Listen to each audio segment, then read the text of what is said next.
What's up, everybody? Kevin Drum here with Closing Capital. We're here live at Investor Fuel. All right, I'm here now with Mike, and we're going to talk about why he started Investor Fuel and a little bit more about his real estate journey. So, Mike, you tell me real quick, what inspired you to create Investor Fuel in the first place? Well, I've done a lot of coaching of new investors over the years. I've coached thousands of people actually, and I really appreciated. The problem with I've said with coaching new real estate investors is that it's harder for me to get somebody from 0 to 1 than somebody from like 50 to 100. Okay. And it's just because they know it works. They're just trying to use the tools to scale. So they tend to listen more. They tend to perform more. And I just appreciate entrepreneurs that are willing to go all in on everything versus those that are questioning, is this really going to work for me? Is this the right time? Is this the right market? And all those things. So I've done a lot of new investor coaching, and I still do actually, but I really appreciate the entrepreneurs that are just putting all their chips in the middle. Love it. Okay. How has the community grown since the early days?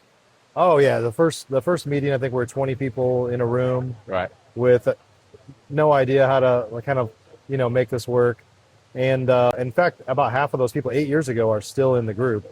And so now we have a couple hundred of the top investors in the country here. So yeah, it's grown a lot, and we find more ways to add value. It's like every business here. Nice. Constantly, every event we have, I'm filling up notebooks of like, what can we do better?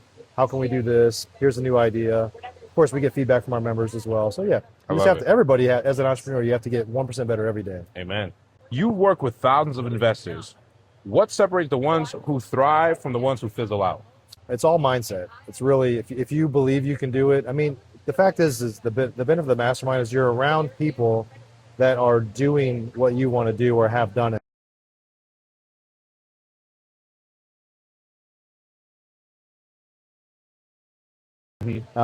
As I like to say, we have a lot of amazing people, but none of them are superheroes. Like, none of them came out of the womb doing what they're doing. Like, they had to learn those lessons. And the beauty of the mastermind is people are sharing with each other what works and what doesn't work. Right. Okay. What's the most powerful lesson you've learned yourself by being in this room year after year? I would say it's giving. I think as a lot of entrepreneurs, especially in the real estate space, probably a lot of entrepreneurs, they've tended to look at a lot of other real estate investors until they've been in a group like this as their competitors. But I don't want to share my best secrets, or they think they're bigger than they really are. And they get around people that are doing way more or have done way more or are very open. And so I think the key is just giving, being willing to give and share it all, and know that if you share everything, there's people that are around you that are going to share everything. And 1 and 1 is 11 instead of 2. Nice. When it comes to scaling, how important do you think access to capital is for investors trying to grow? Yeah, you have to have access to capital. I mean, when a lot of new people start, that's one of their biggest challenges. They don't have capital. They don't know how to, maybe they don't have experience, so they can't get capital. They're afraid to raise money from private lenders and things like that.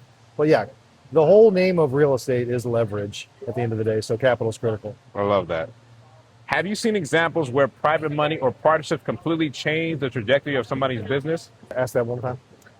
Have you seen examples of where private money or partnership completely changed the trajectory of someone's business?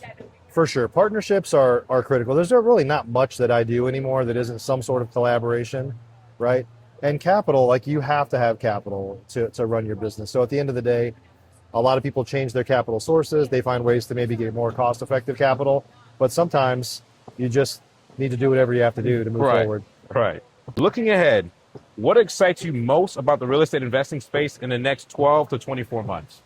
Yeah, it's an interesting time for sure. But at the end of the day, affordable housing is a problem. And we tend to deal with a lot of affordable housing. Like, we're not dealing with high-end properties usually. A lot of us are entry-level type real estate investors. And there's people, and they need housing. And so that opportunity is not going away. It's just the cheese has moved a little bit. Love it. If you could give one golden nugget of advice to everyone walking to Investor Fuel for the first time, what would it be? I'd say to be a giver. Like, give first, share everything you know, and you'll get back tenfold what you gave. Nice. Last thing. For anyone watching this who isn't here today, how can they learn more about Investor Fuel and get plugged into the community and follow you? Yeah, they simply have to go to investorfuel.com or look me up on social media. Okay. Everyone, my name is Kevin Drum, Closing Capital. I'm here with Mike Hambright of Investor Fuel. Mike, thanks so much for your time. Thank you, appreciate it. And if you guys need to look him up on Instagram, Mike Hambright, that's his handle, literally. Talk to y'all soon.